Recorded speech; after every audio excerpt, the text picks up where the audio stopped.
સૌથી પહેલા ખેડૂતો માટે જે રાહતના સમાચાર છે, ખેડૂત હિતલક્ષી સમાચાર છે, તેનાથી શરૂઆત કરીએ। માવઠાથી થયેલા નુકસાનમાં ખેડૂતોની પડખે આવી છે સરકાર।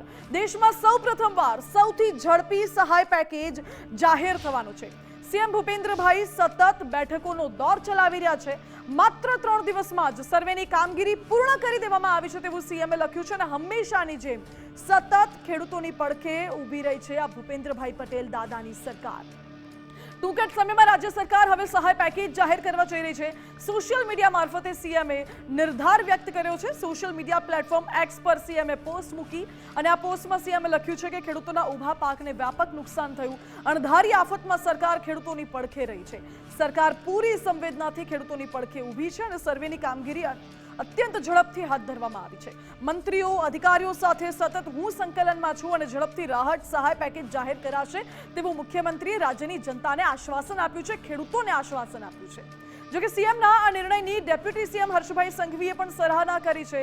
નાયબ મુખ્યમંત્રી હર્ષભાઈ સંઘવીએ માવઠા અંગે ટ્વીટ કર્યું અને લખ્યું કે મુખ્યમંત્રી ભૂપેન્દ્રભાઈ પટેલના નિર્ણયને આવકારું છું। સર્વેમાં ઝડપથી રાહત આપવાનો સરકારનો નિર્ણય છે।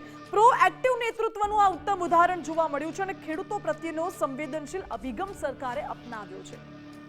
એટલે એક આ પ્રજામાં એક મેસેજ પણ પાસ ઓન કરવામાં આવેલો છે કે સરકાર કેટલી સંવેદનશીલ છે આ મુદ્દાને લઈને અને કેટલી ઝડપથી અને ખુલ્લા મને ખેડૂતોને સહાય આપવા માટે સરકાર કેટલી કટિબદ્ધ છે, એક આ મેસેજ પણ લોકો તરફ દેવામાં આવી રહ્યો છે આ ટ્વીટ થકી। જો કે મારી સાથે સંવાદદાતા નિકુંજ જાની જોડાઈ ગયા છે। નિકુંજ, સીએમનું આજે ટ્વીટ ખૂબ સૂચક માનવામાં આવે છે। સીએમએ ગઈકાલે હજુ તો આદેશ આપ્યા છે 3 દિવસમાં રિપોર્ટ સોંપવા માટેનો અને આજે સીએમએ લખ્યું છે કે 3 દિવસમાં સર્વે થઈ ગયું છે અને ટૂંક જ સમયમાં જલ્દી સહાય પેકેજ જાહેર થશે અને દેશના ઇતિહાસમાં પહેલી વખત આ ઐતિહાસિક ઘટના એવી બની રહેશે કે સૌથી ઝડપી સહાય પેકેજ આપવામાં આવશે। માનસી, સતત 2 દિવસથી મેરેથોન બેઠક આ કમોસમી વરસાદ અને તેના બાદની નુકસાની સહાય અંગે મુખ્યમંત્રી કક્ષાએ થઈ રહી છે। ગઈકાલે પણ બેઠકો થઈ હતી અને માહિતી મળી રહી છે કે આજે પણ મુખ્યમંત્રીની અધ્યક્ષતામાં સહાય પેકેજને લઈને બેઠક મળી હતી અને આ બેઠક બાદ જ મુખ્યમંત્રી દ્વારા આ પ્રકારનો સોશિયલ મીડિયા એક્સ પર નિવેદન જે છે તે આપવામાં આવ્યું છે। તેમને ટ્વીટ કર્યું છે અને એમાં લખ્યું છે કે ટૂંક સમયમાં સહાય પેકેજ જે છે તેની જાહેરાત કરવામાં આવશે। સૌથી પહેલા 7 દિવસના સર્વેનો આદેશ આપવામાં આવ્યો, ત્યારબાદ 3 દિવસની અંદર સર્વેની કામગીરી આટોપી લઈને જે પણ સર્વેની કામગીરી કરવાની છે તેનો પ્રાથમિક રિપોર્ટ રાજ્ય સરકારને સોંપવા માટેના આદેશો અપાયા છે અને મુખ્યમંત્રી સતત આ ઘટનાક્રમને લઈને ફોલો કરી રહ્યા છે। આજે તેમને ટ્વીટ કર્યું છે તેનો મતલબ એ છે કે રાજ્ય સરકાર સહાય પેકેજ જાહેર કરવાને લઈને ખૂબ જ ઝડપથી પ્રક્રિયા કરવાના દિશાની અંદર વિચારી રહી છે અને તે દિશાની અંદર જ આગળ વધી રહી છે। મંત્રી, પહેલી વખત સંભવિત રીતે એવું થશે કે આટલા ટૂંકા ગાળાની અંદર વરસાદ આવ્યો, ત્યારબાદ પાક નુકસાની અને આટલા ટૂંકા ગાળાની અંદર સર્વેની કામગીરી પૂર્ણ થયા બાદ રાહત પેકેજ જે છે તે ખેડૂતો માટે જાહેર કરવામાં આવશે।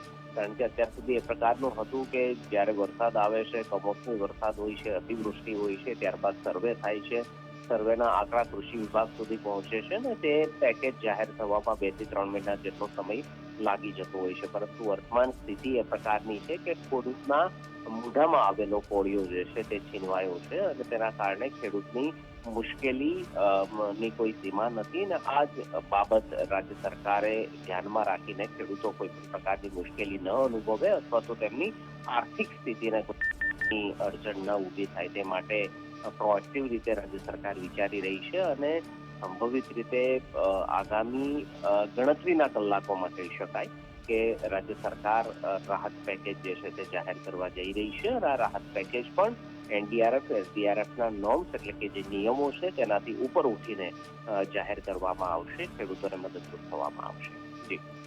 ઓકે નિકુંજ, આભાર આપનો।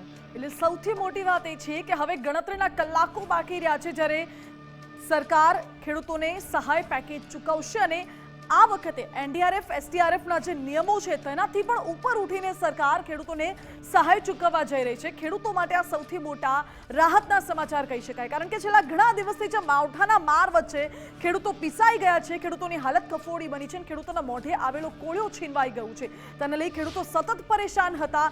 જો કે સરકારે હવે ખેડૂતો માટે રાહતના સમાચાર લીધા છે। આ તરફ આપને એ દ્રશ્યો પણ બતાવી દઈએ કે જ્યાં આજના દિવસમાં ખેડૂતો ક્યાંક ને ક્યાંક પાયબાલ બન્યા છે, વેદના ઠાલવી રહ્યા છે, તો ક્યાંક ખેતરોમાં હજુ પણ પાણી ભરાયેલા છે, ક્યાંક હજુ પણ જળબંબાકાર છે, ક્યાંક હજુ પણ ખેતરોમાં એટલું બધું પાણી છે કે જ્યાં પગ મૂકી શકાય એવી પરિસ્થિતિ નથી।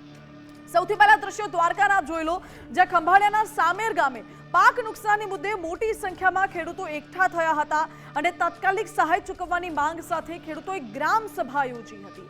સરકાર દ્વારા સર્વે કર્યા વિના જ સહાય ચૂકવવામાં આવે તેવી ખેડૂતો માંગ કરી રહ્યા છે। પાક ધિરાણ માફ કરવામાં આવે તેમજ મગફળીની ખરીદી પણ સરકાર કરે, સાથે જે પલળી ગઈ છે મગફળી, એ પલળી ગયેલી મગફળીની પણ સરકાર ટેકાના ભાવે ખરીદી કરે તેવી માંગ ખેડૂતો દ્વારા કરવામાં આવી રહી છે। ખેડૂતોની મુખ્ય માંગ જોવા જઈએ તો એક તો વળતર ચૂકવવામાં આવે, પાક ધિરાણ માફ કરવામાં આવે અને સાથે સાથે જે પલળી ગયેલી મગફળી છે એ પલળી ગયેલી મગફળીની પણ સરકાર ટેકાના ભાવે ખરીદી કરે, એ પણ એક માંગ છે। બીજી ખેડૂતોની એ પણ માંગ છે કે અન્ય જે પાકો છે એ અન્ય પાકોની પણ સરકાર જલ્દી હવે ટેકાના ભાવે ખરીદી શરૂ કરે। જે અગાઉ 1 તારીખે થવાની હતી પરંતુ રદ કરાઈ, હવે આગામી તારીખ આવવાની બાકી છે, એ પણ ખેડૂતો આશ લગાવીને બેઠા છે કે એ ટેકાના ભાવે ખરીદી ક્યારે સરકાર શરૂ કરે છે। બીજા દ્રશ્યો પોરબંદરથી પણ સામે આવ્યા છે, જ્યાં બરડા પંથકમાં ધોધમાર વરસાદ ખાબક્યો હતો। કુણવદર, ખિસ્ત્રી, રોજડા સહિતના ગામોમાં કમોસમી વરસાદ વરસ્યો। મોરાણા, નટવર, રામવાવ સહિતના ગામોમાં જોરદાર વરસાદ પડ્યો। જો કે આ તમામ ગામોમાં કમોસમી વરસાદ વરસ્યા બાદ ઠેર ઠેર ખેતરોમાં પાણી ભરાઈ ગયા છે, કાદવ કીચડ ખેતરમાં જોવા મળી રહ્યું છે। એક સમય જ્યાં લીલાછમ ખેત પાક હતા એ તમામની જગ્યાએ અત્યારે માત્ર કાદવ કીચડનું સામ્રાજ્ય જોવા મળે છે। વડોદરાના શેરકી ગામના દ્રશ્યો સામે આવ્યા છે, જ્યાં માવઠાના મારથી ખેડૂતોને મોટું નુકસાન થયું છે। ખેડૂતોના ખેતરોમાં રહેલા ઊભા પાક પર પાણી ફરી વળ્યું અને આખો ઊભો પાક ઢળી પડ્યો। કમોસમી વરસાદથી ખેડૂતોને લાખો રૂપિયાના નુકસાનીનો અંદાજ છે। ખેડૂતોએ અહીં ફુલાવર, ભીંડા સહિતના શાકભાજીનું વાવેતર કર્યું હતું અને અહીં અત્યારે ખેડૂતોને રોવાનો વારો આવ્યો છે। ખેડાના માતરમાં કમોસમી વરસાદે તારાજી સર્જી તેના પણ દ્રશ્યો સામે આવ્યા, જ્યાં અનેક ખેતરો જાણે કે બેટમાં ફેરવાઈ ગયા હોય તેવું જોવા મળે છે। ખેતરમાં કેટલાક ખેડૂતોએ તો જે પાક ઉતારી લીધો હતો, લણણી થઈ ગયો હતો, એ પાક ખેડૂતોએ વરસાદથી બચાવવા માટે ઢાંકીને રાખ્યો હતો અને ખેતરમાં ઢાંકીને રાખેલા પાક પર પણ પાણી ફરી વળ્યું છે, કારણ કે એ તમામ પાક પણ પાણીમાં ગરકાવ થયું છે। ખેતરોમાં જ ઘૂંટણસમાં પાણી હોય તો પછી અન્ય જે પાક છે ઢાંકીને રાખેલ હોય કે પછી વાવેલો પાક હોય એમાં પાણી કેવી રીતે ના ફરે? ખેડૂતોને આ તમામ પાકમાં નુકસાન આવ્યું છે, પછી લણણી થઈ ગયો હોય કે પછી ખેતરમાં રહેલો ઊભો પાક હોય। અમરેલી જિલ્લામાં પણ જ્યારે ખેડૂતોને મોટા પાયે નુકસાન થયું છે ત્યારે સાંસદ પરસોત્તમભાઈ રૂપાલા પાક નુકસાનની મુદ્દે તેમણે નિવેદન આપ્યું અને કહ્યું કે સરકાર ખેડૂતોને આ સ્થિતિમાંથી બહાર કાઢવા માટે સતત પ્રયત્નશીલ છે। બીજી બાજુ અમરેલીમાં પાક નુકસાન મુદ્દે ઉર્જા મંત્રી કૌશિકભાઈ વેકરિયાએ પણ નિવેદન આપ્યું છે। કહ્યું છે કે કોઈ પણ પ્રકારનું સર્વે નહીં, માત્ર રોજકામ કરીને સહાય આપવાની છે તેવું કૌશિકભાઈ વેકરિયાએ ખેડૂતોને આશ્વાસન આપ્યું છે। મહત્વનું છે કે જ્યારે મંત્રીમંડળનું વિસ્તરણ થયું ત્યારબાદ આ માવઠું એ સૌથી પહેલો પડકાર આ નવી સરકાર સામે હતો। જો કે બહુ જ કપરી પરિસ્થિતિ ખેડૂતોની રહી છે। આ દરમિયાન જે સિનિયર મંત્રીઓ છે તેમને ગ્રાઉન્ડ પર પણ મોકલવામાં આવ્યા હતા નિરીક્ષણ કરવા માટે। એમાંથી કૌશિકભાઈ વેકરિયા પણ ગયા હતા। કેટલાક વિસ્તારોમાં ખેડૂતો સાથે તેમણે મુલાકાત કરી હતી અને સ્થિતિનો તાગ મેળવ્યો હતો। પરિસ્થિતિ આવી ઉદ્ભવી છે અત્યારે। જો કે સૌથી પહેલા વાત કરી લઈએ ખંભાળિયાની, જ્યાં સામોર ગામે પાક નુકસાનની મુદ્દે ખેડૂતો એકઠા થયા હતા અને ગ્રામ સભા યોજી। ખેડૂતોની એવી માંગ છે કે તાત્કાલિક સહાય ચૂકવવામાં આવે, સર્વે કર્યા વિના જ સરકાર સહાય ચૂકવે, સાથે જ સાથે પાક ધિરાણ માફ કરે અને મગફળીની ટેકાના ભાવે ખરીદી કરે તેવી પણ ખેડૂતોએ માંગ કરી છે। સ્વાભાવિક વાત છે કે નુકસાનીથી ભાંગી પડ્યા છે આ તમામ ખેડૂતો અને ગ્રામ સભા યોજીને પોતાનો આક્રોશ વ્યક્ત કર્યો છે, પોતાની વેદના ઠાલવી છે। જે કમોસમી વરસાદ પડ્યો છે અને ખેડૂતને અતિ નુકસાન થયેલું છે, એ માટે ગામજનો ભેગા મળી અને એક મિટિંગ રાખેલ છે। તેમાં જે ખેડૂતને નુકસાન થયેલું છે એ કમસે કમ 85% જેવું નુકસાન છે આજે ઓલરેડી ગામને આખાને। એ બાબતે આજે રોજકામ કરેલું છે કે સરકારશ્રીને જે સર્વે કરવાનું કીધું હતું એ સર્વેમાં અમે નામંજૂર કર્યું, કારણ કે એ સર્વેમાં એવું થતું હતું કે જે સર્વે કરવા આવે એની અંદર અમારી મગફળી વધારે વરસાદને કારણે કમસે કમ કે વીઘાની અંદર ગણીએ તો 10 મણ તો મગફળી જમીનની અંદર જ રહી ગયેલી છે। અને 10 મણથી ઓછી પણ આસમાં આવેલી છે, 2-5 મણ છોટવામાં આવેલી છે. એના કારણે અમે આજે આખું ગામ એકત્રિત થઈ અને ભેગું થયેલું છે. અને એ માટે ખેડૂત દરેક જાગે અને દરેક ખેડૂત સરકાર સામે માંગ કરે, એ માંગ અમે કરીએ છીએ કે અમારા ગામનું નુકસાન 80 થી 82% સરકાર લે અને એ 80-82% વળતર ગામને આપે એવી અમારી અપેક્ષા છે. ખંભાળિયા તાલુકાના સામોર ગામે એક પાક નુકસાન થઈ છે કમોસમી વરસાદને હિસાબે. તો અહીંયા આ સામોર ગામમાં હજારો ખેડૂતો આજે અહીંયા આવ્યા છે કે સરકાર પાસે માંગણી કરે છે કે અમારી પાક નુકસાન થયું છે તો એનું વળતર રૂપે અમારા સામોર ગામમાં 80-85% નુકસાન થઈ છે. તો સરકાર પાસે ખેડૂતોની એક માંગ છે કે ચાલુ વર્ષમાં દેવું માફ કરો અને ટેકાના ભાવમાં મગફળી 200 મણની ખરીદી કરો. આ સામોર ગામમાં 80 થી 85% નુકસાન છે સાહેબ. માલનો ચરો તો રહ્યો નથી ને હવે ખેડૂતનો કોઈ બચવાનો આરોધ નથી. રામ તમારો ઉઠી ગયો, પણ હવે સરકાર કંઈક દયા કરે તો ખેડૂત માટે સારો. 200 મણ ટેકાની માંડવી લઈએ ને ગઈ વખતનું જે લેણું સરકાર ભાઈ ઉપાડ્યું છે ખેડૂત, એ ખેડૂત સરકાર માફ કરે એટલી અમે સરકાર આગળ ને કુદરત આગળ પ્રાર્થના કરીએ છીએ. ખેડૂતો સરકાર પાસે વિવિધ પ્રકારની માંગણી કરી રહ્યા છે કે પાક ધિરાણ માફ કરવામાં આવે, પલળી ગયેલી મગફળી છે એ સરકાર ટેકાના ભાવે ખરીદે. જો કે ખેડૂતોને દરેક વિસ્તારમાં મોટા પાયે નુકસાન થયું છે. પોરબંદરમાં પણ કંઈક આવા જ દ્રશ્યો છે. બરડા પંથકમાં ધોધમાર વરસાદ વરસ્યો. ગ્રામ્ય વિસ્તારમાં ભારે વરસાદ બાદ ઠેર ઠેર પાણી ભરાઈ ગયા હતા. ખેતરો બેટમાં ફેરવાઈ ગયા અને સતત કમોસમી વરસાદના માર સામે ખેડૂતો ચિંતાતુર બન્યા છે, કારણ કે હજુ પણ આગામી દિવસોમાં માવઠાની આગાહી રહેલી છે.